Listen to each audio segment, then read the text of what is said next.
Cuando murió Gómez yo tenía 4 años. Tenía fuerza para montarme en el pollo de la ventana, ¿no? Porque un carajito. Pero por las rendijas de las celosías de la ventana vi los saqueos. Yo tenía que 8 años, no sé.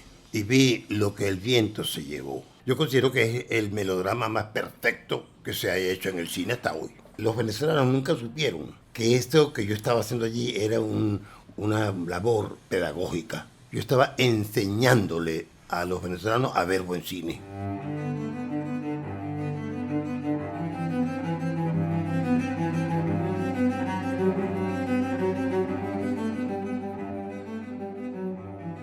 Buenas noches a todos y bienvenidos a este segundo episodio de Voces del Cine Venezolano. Para la noche de hoy tendremos como invitado especial a Rodolfo Izaguirre.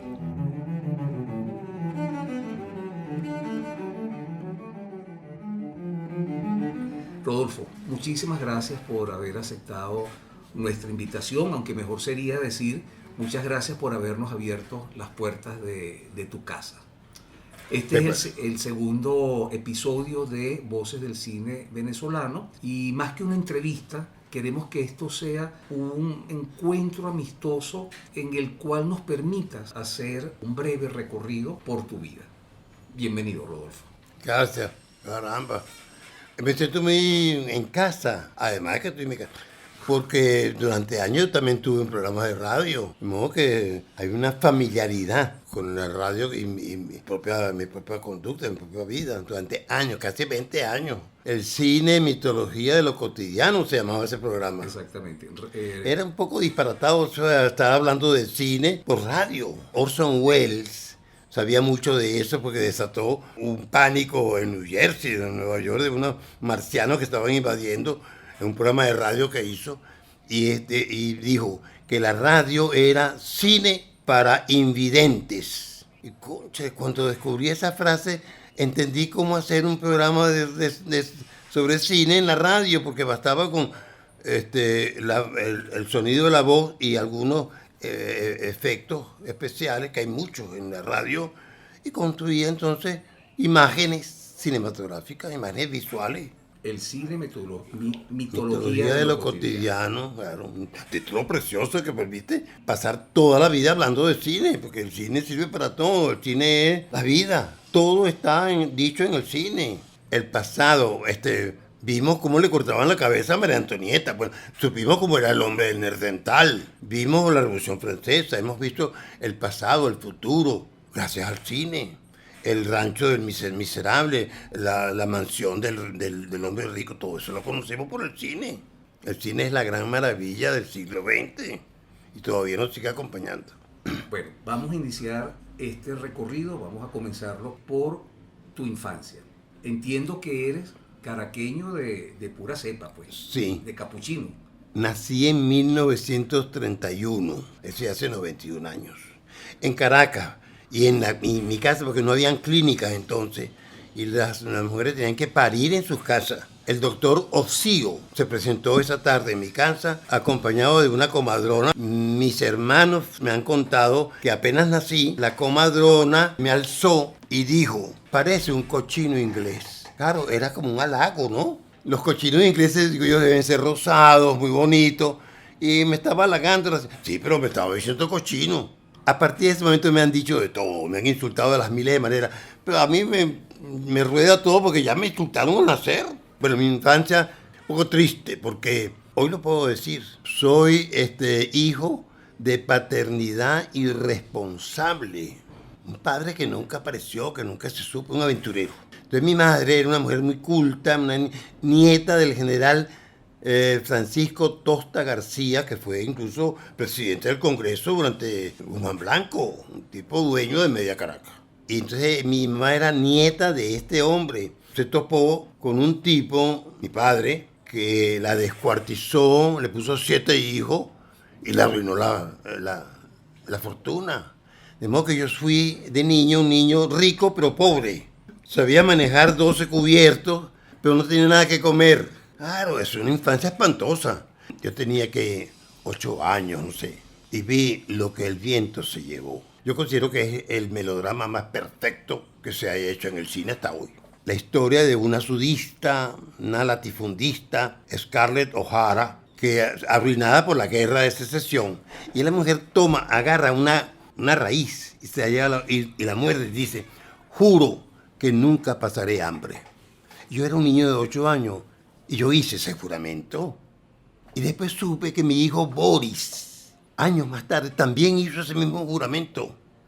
Que un niño haga un juramento, siga el juramento de un fantasma del cine, un espectro, significa que el cine está dentro de ti, que el cine eres tú. Me hice un tipo rebelde, después ya mayor me hice un ñángara sin rumbo, hasta que cumplí 50 años y le dije a mi mujer Belén, con quien me casé, Belén, a partir de este momento cumplo 50 años, puedo decir sí cuando debo decir sí y no cuando me toque decir no, porque hasta ahora siempre he dicho todo lo contrario. Y lo primero que hice fue decirle no al Partido Comunista. Yo no milité nunca allí, pero era compañero de camino. Después me fui a París a estudiar leyes en la Sorbona. Una universidad antigua, medieval, espantosa, polvorienta. Yo venía de unas universidades donde los alumnos se echan los tragos con los maestros. Me expulsaron de la escuela de Derecho y yo me autoexpulsé de la Sorbona. Pero no de la Sorbona, de cualquier relación académica con los seres, con los objetos, con los animales, con la vida. Y nunca supo ese viejito de Derecho Administrativo que me expulsó de su aula porque yo estaba traduciendo un poema de Robert Desnos, un poeta surrealista que me gustaba mucho. Y el maestro, el profesor, me acusó de ser el responsable de un pequeño desorden que ve allí. Entonces el viejito dijo exactamente lo que tenía que decir. Sortez inmediatement. Sálgase inmediatamente.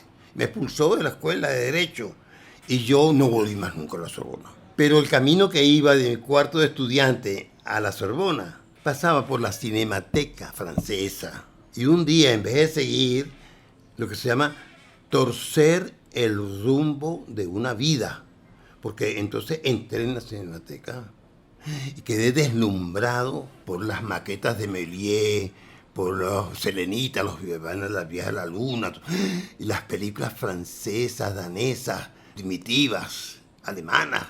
Eso me subyugó. Y no salí nunca más de esa cinemateca porque no sabía entonces que me iba a tocar dirigir la de Venezuela durante 20 años. Después, ¿sabes qué? Le agradecí al cine, que me hizo escritor. ¿Cómo hago yo para decirle al lector en palabras la emoción visual que me produjo esa secuencia cinematográfica de Kurosawa o de quién? Tenía que esmerarme en la palabra. Aprendí a pulir mi idioma. Me hice escritor. Al hacerme escritor, me hice mejor comentarista de cine. Porque el crítico de cine, el comentarista de cine, es simplemente un comentarista de cine, pero yo era escritor. Y entonces entendía más y mejor las proposiciones que quería hacer el director de la película. Volviendo a esa infancia, ¿nos podrías contar un poco cómo era tu relación con la literatura, con el cine? ¿Eras un niño lector? ¿Eras un niño aficionado al cine? Cuéntanos un poco de esa primera etapa de tu vida. Ahí entramos en un terreno que es muy difícil, que es el de las vocaciones. ¿Cómo surgen las vocaciones? Es un misterio. ¿Cómo hace ese tipo que toca la tuba, que es un instrumento espantoso, en vez de tocar el pícolo, que lo pueden meter en el bolsillo? El problema mío era que mi mamá era muy culta. Y entonces, las cuentas que me contaba no eran Hansel y Gretel, y bosques petrificados, y duendes, no. Eran los libros que ella leía. Ella leía Stendhal, leía Balzac, leía novelas francesas del siglo XIX. Cuando me hice grande, me pareció que Hamlet era un personaje familiar. Yo este personaje lo conozco. Conocí a Otelo, a Desdémona. Y además, en mi casa había una vitrina de vidrio que tenía novelas españolas del siglo XIX. Que si Leopoldo Alas, que si Emilia Pardo Bazán, Benito Pérez Galdós. Nunca vi a ninguno de mis hermanos abrir esta vitrina, sacar un libro y leerlo. Yo lo hice.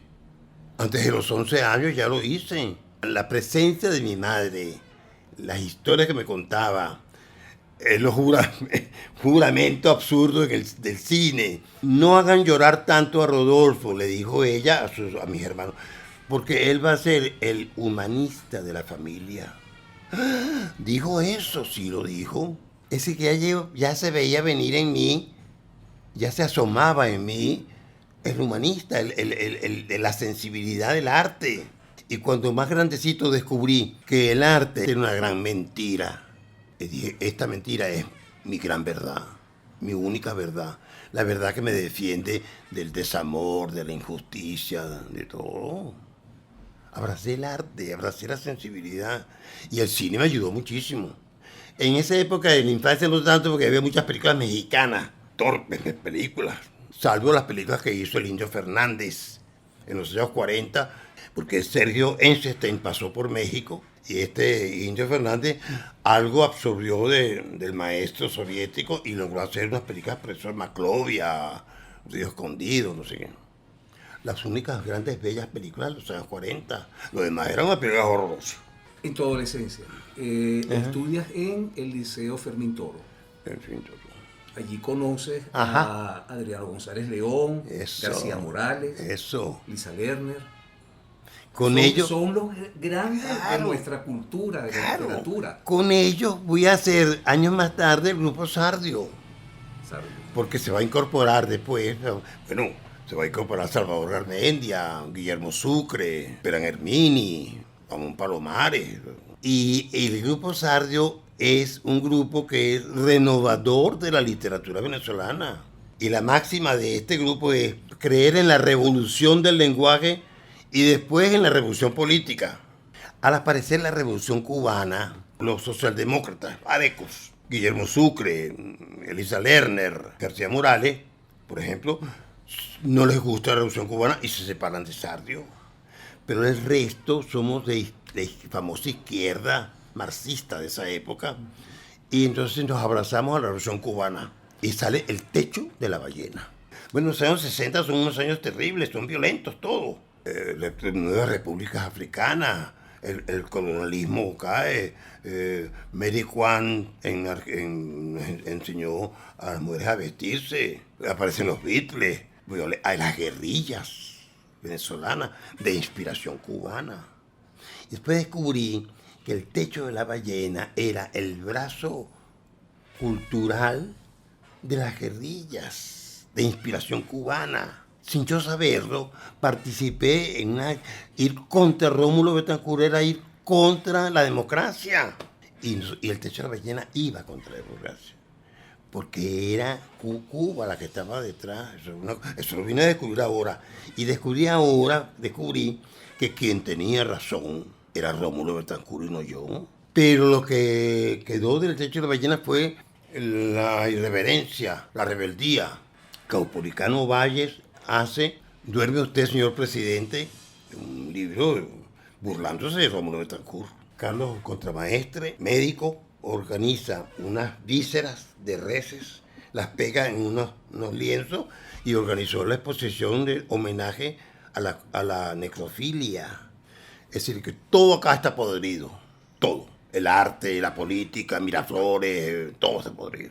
La exposición se inauguró el domingo.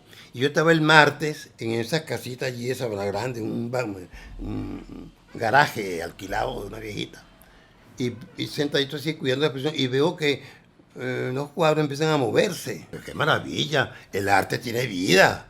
Estos comentaristas de arte, estos curadores de arte que hablan tantas tonterías del arte, el arte tiene vida. Y me asomé y eran gusanos que estaban moviéndose de unas reses maltratadas por Carlos Contramaestre, a pesar de que era médico. A finales de estos años, muy convulsionados de los años 60, tú asumes en el 68 la dirección de la Cinemateca Nacional. Ajá. En ese momento está Vietnam, está el Mayo francés, está Busto, está el movimiento hippie. ¿De qué manera todo ese entorno político, cultural, impacta lo que es tu gestión, tus primeros años, dentro de la Cinemateca Nacional? Los venezolanos nunca supieron que esto que yo estaba haciendo allí era una labor pedagógica. Yo estaba enseñándole a los venezolanos a ver buen cine. Esa era mi tarea. durante mi gestión en la Cinemateca se organiza el cine. Nace la NAC, la Asociación Nacional de Autores Cinematográficos, nace la Federación Venezolana de Cineclubes, se organiza el cine, que antes era una especie de archipiélago espantoso, que cada cineasta era su propio productor. El cine empieza a organizarse gremialmente, no habían gremios. Eso es trabajo de Rodolfo Izaguirre, los Rofé, qué sé yo, un grupo, y la Cinemateca. No, se convirtió la Cinemateca en un organismo rector, organizador. En esa época, eso. en esos primeros años de la Cinemateca, que se funda en el 66, tú asumes la dirección en el 68, Ajá. no teníamos Betamax, no había VHS. Coño, sí. Bueno, por supuesto, no había DVD ni había YouTube. Entonces, yo recuerdo las colas inmensas que se armaron frente a la entrada de la Cinemateca cuando se proyectó por primera vez en Venezuela Metrópolis. Habíamos oído de ella, habíamos leído de ella, pero nunca la habíamos visto, Claro. porque no había llegado acá. Creo que por esa vía, tal como tú lo acabas de señalar, creo que la Cinemateca cumplió un rol Sí. educativo. Sí. ¿Ok? Y que de alguna manera sirvió para formar cinematográficamente a muchos de los directores que en ese momento, bueno, estaban dando sus primeros pasos sobre el cine. Digamos que es como una torta. Cada trocito de torta es una cinematografía nacional, francesa, inglesa. Yo repartí esa torta. No hubo cinematografía nacional que no pasara por la Cinemateca. Hasta el cine chino, el cine no sé de dónde, cine de los países socialistas, cine polaco, todo. Cuando pasábamos películas de los Beatles, porque había que crear un público. Yo le decía al jefe de sala, si usted ve a uno de esos muchachos fumando marihuana, no se meta con ellos. Porque esas películas son películas ceremoniales, que necesitan la marihuana. Célebres, por esperar, porque eran las 12 de la noche y todavía esperan con 4 tipos fundamentalistas ahí discutiendo lo que fuera. Después esperar me lo contó Rodolfo, estos muchachos se quedaban allí porque no tenían dónde decir y escribir lo que tenían que decir. Entonces la Cinemateca es un organismo oficial del Estado, ¿vale? Yo les permitía que dijeran lo que querían decir allí. Era una belleza lo que se esperan. Eso era la Cinemateca, un lugar, una apertura, una mente abierta al mundo, a pesar de ser un organismo del Estado, pero nunca se metieron conmigo. Margot Benacerraf funda la Cinemateca, pero al año sintió el llamado del cine para hacer una película que nunca no hizo nunca, era La Cándida Herendia, Simón Alberto González. Rodolfo, Margot Benacerraf, porque han andado detrás de una gorra, buscando una gorra por el mundo. Y necesito a alguien que se ocupe de la Cinemateca. Y como yo sé que usted tiene, te la estoy ofreciendo. Tú puedes decirme después, pues, con todas tus razones, que no. Te lo estoy ofreciendo porque sé que es lo que a ti te gusta. Y yo lo que tenía miedo era de unos memorándum. Que tengo que escribir los memorándum. Que no se trataba de eso. Era asumir, ¿no? El cine, y lo asumí. Acepté. Claro, entiendo que no fui un tipo que desarrolló físicamente la Cinemateca, un edificio, una vaina. No, porque yo no sé hacer eso. Pero lo que hice fue darle una libertad total a mi trabajo. Al principio pasaban unas películas alemanas viejas. 8 viejos alemanes viendo películas de cuando eran niños, jóvenes. Coño, pero yo no necesito que vengan 8 alemanes, yo necesito que venga la gente. Tarzán es un personaje colonial, ¿no? Persigue a los negros y protege a unos tipos que vienen a buscar marfil. ¿Sí? El colonialismo en el cine, no es un tema que le gusta mucho a esa juventud izquierdosa, ¿no? Y Tarzán. Ninguna cinemateca en el mundo que se respete pasa películas de Tarzán.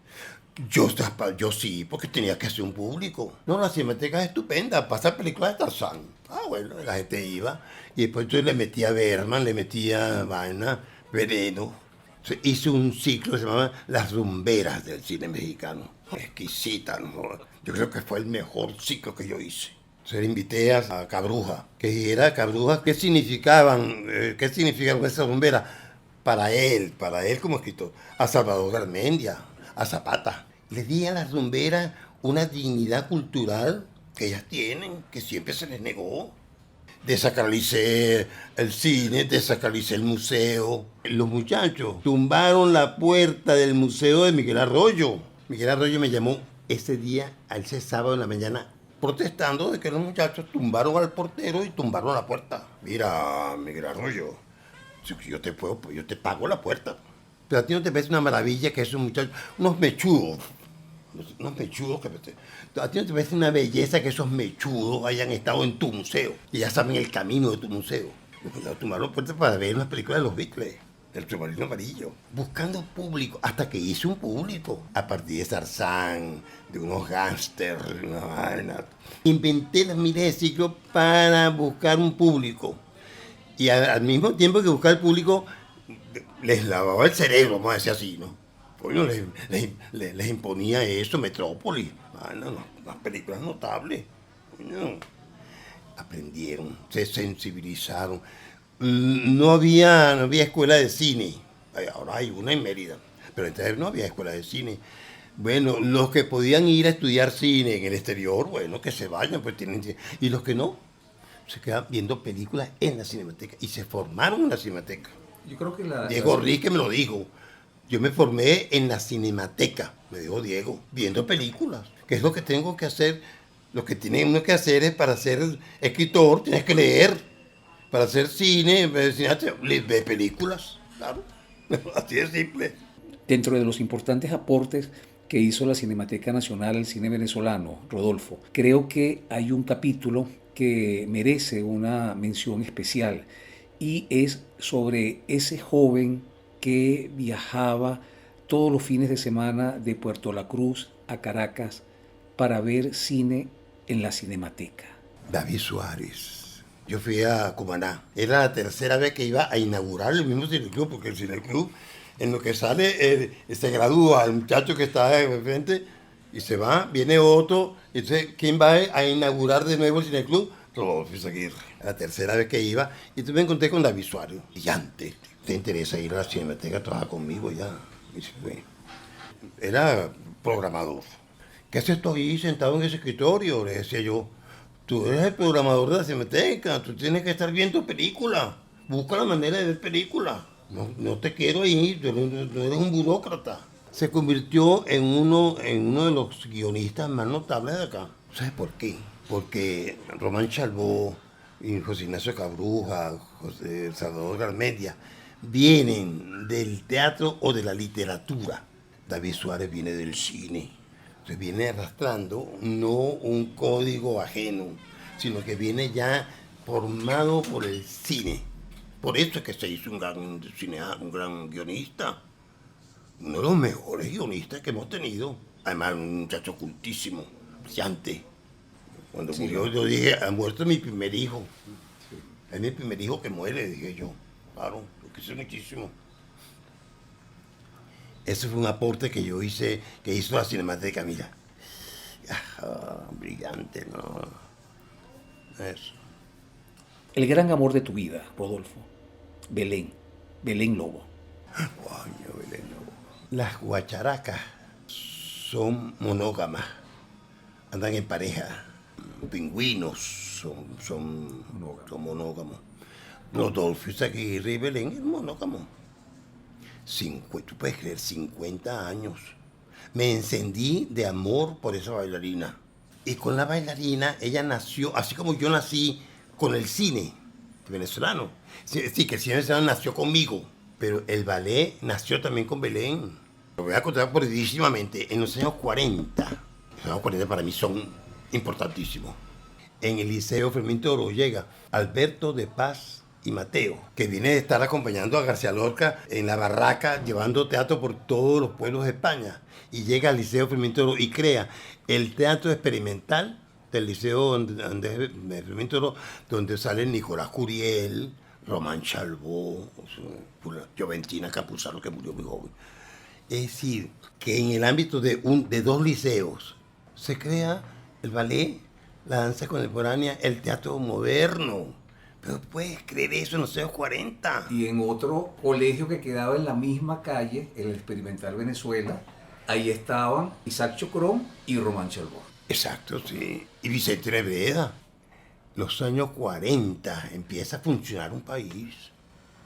Apareció el cine. En el cine está la literatura, y está el teatro, y está la música, y está todo, ¿no? Parte renacentista. Yo formo parte de un espectro cultural muy amplio. Por eso que odio mucho, no me gusta mucho el país petrolero. El país petrolero odia la belleza y la sensibilidad. Que es que el drama mío ahora, claro, tengo una edad muy avanzada, 91 años, y entonces he perdido mucho la audición. Entonces ya las películas venezolanas, por ejemplo, ya no las puedo ver porque no las oigo, no las entiendo, a menos que tengan subtítulos. Pero son muy pocas las películas que pueden uno ver con subtítulos, de un festival. Pero entonces no puedo ya hablar de cine, opinar sobre el cine venezolano porque no lo conozco. Eso es una carencia que tengo pavorosa. Ese rol formativo que tú mismo reconoces que tuviste en la Cinemateca, pero yo creo que no solamente a través de estar al frente de la Cinemateca, sino que tuviste otros espacios donde también nos educaste cinematográficamente a muchos. Está, por ejemplo, la columna que tuvo durante muchos años en el Nacional, Cámara Lenta. Cuéntanos un poco de esa larga experiencia. Sí, Miguel Otero Silva logró repartir el arte a los distintos críticos. Un día para la música, gracias a Hernández López, un día para el teatro Monasterio, un día para el arte de Guevara, un día para el cine, Rodolfo Seguir, y así nos fuimos compartiendo. A Monasterios en el teatro y a Rodolfo Seguir en el cine me llamaban los mascavedrios. No respetábamos a nadie y criticábamos los críticos feroces.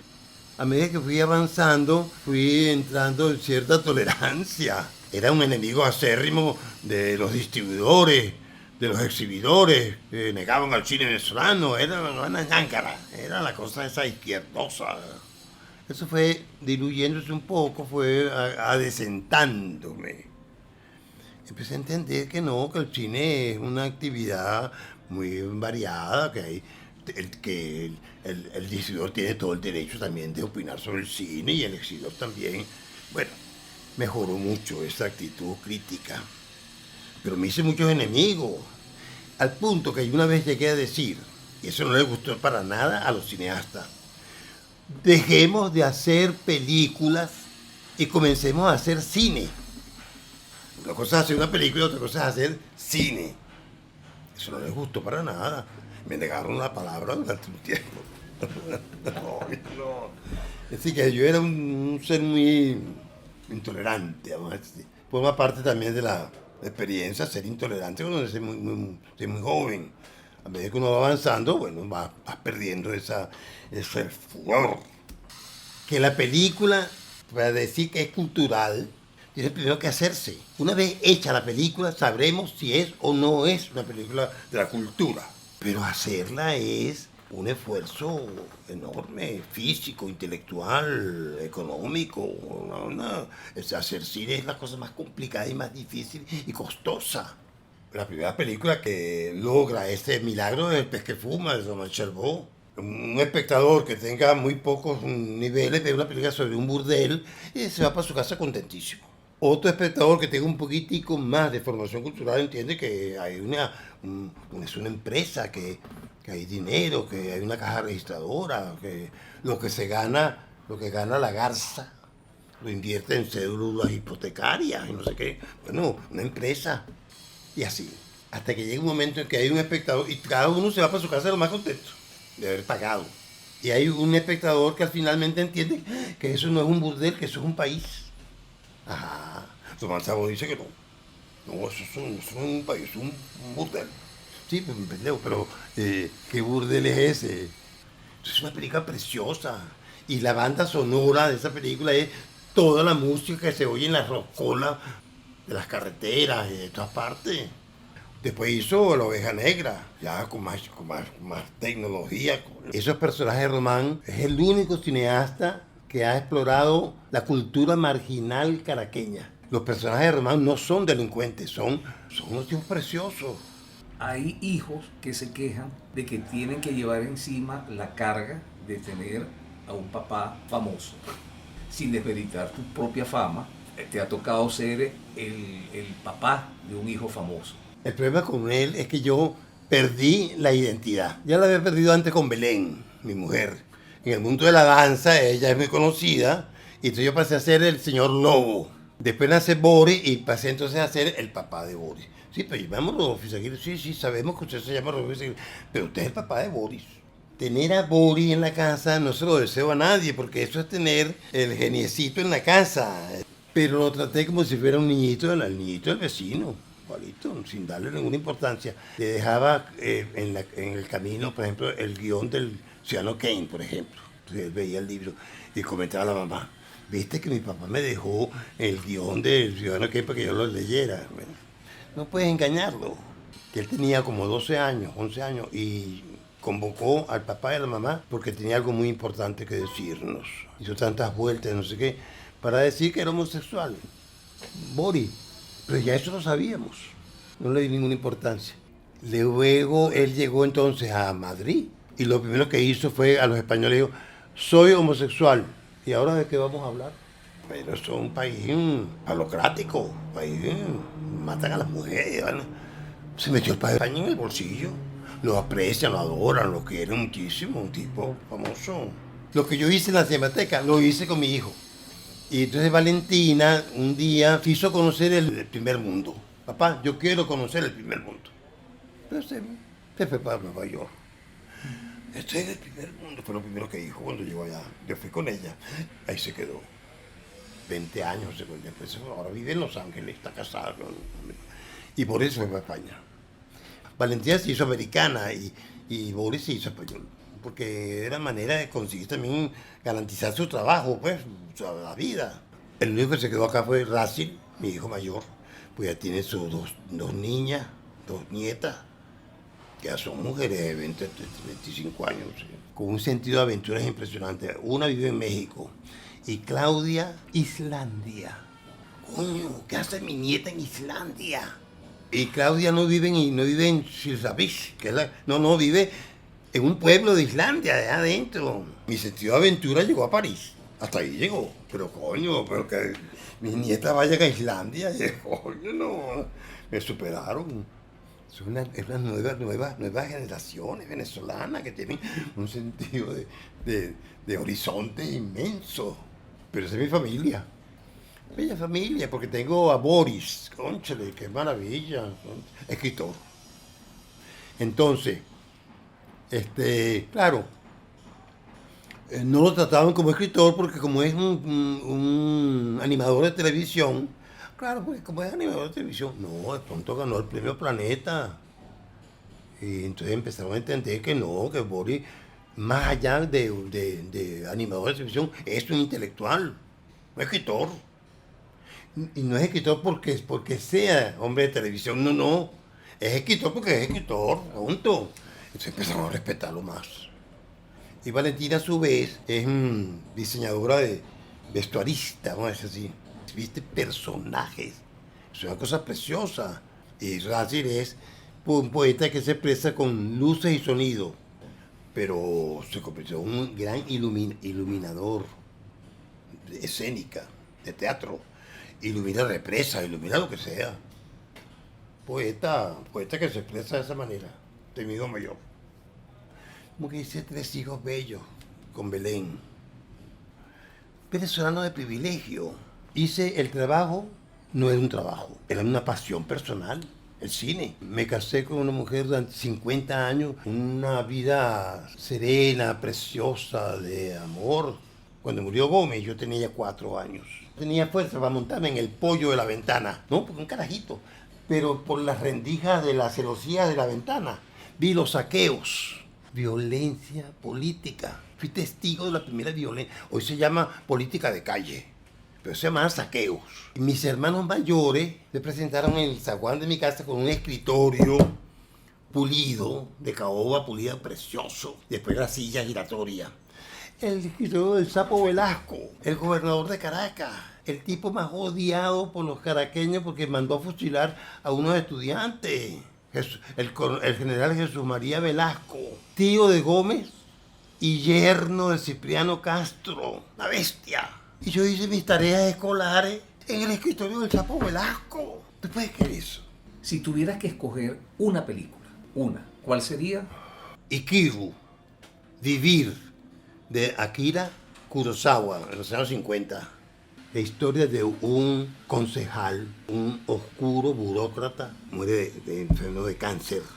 Los médicos le dicen que tiene 6 meses de vida. El tipo pretende utilizarse como aturdiéndose con muchachas chicas de alterne, bares, no sé qué.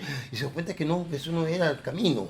Se dio cuenta que lo que tenía que hacer era convencer a los concejales, esa es la película, convencer a los concejales para que hagan el parquecito infantil de su comunidad. Y entonces Watanabe se llama, meciéndose en el columpio del parquecito infantil que logró crear. Se ve una canción, la canción más triste del cine, y muere.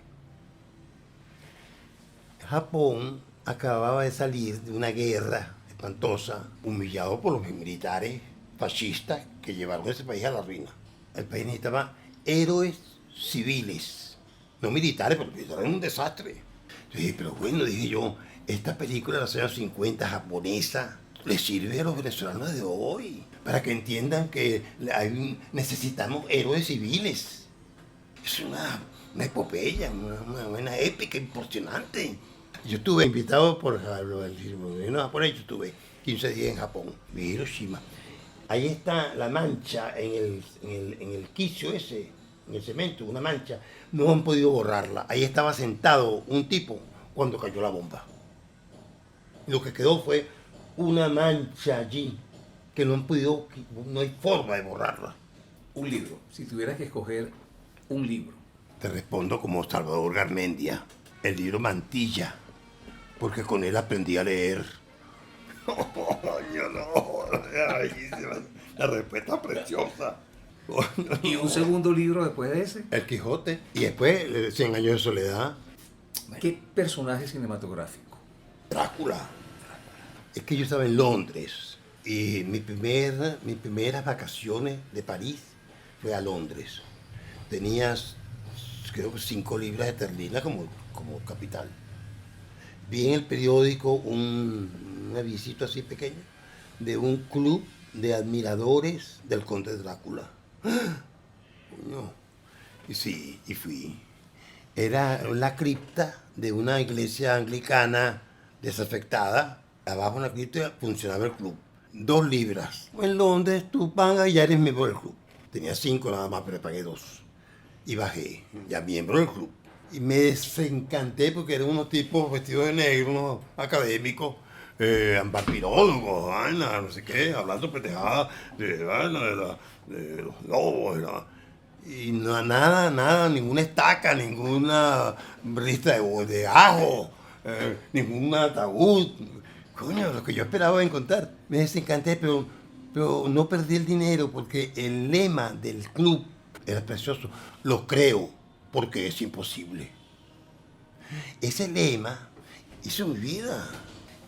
Y una frase de Breton, el padre de los surrealistas, André Breton.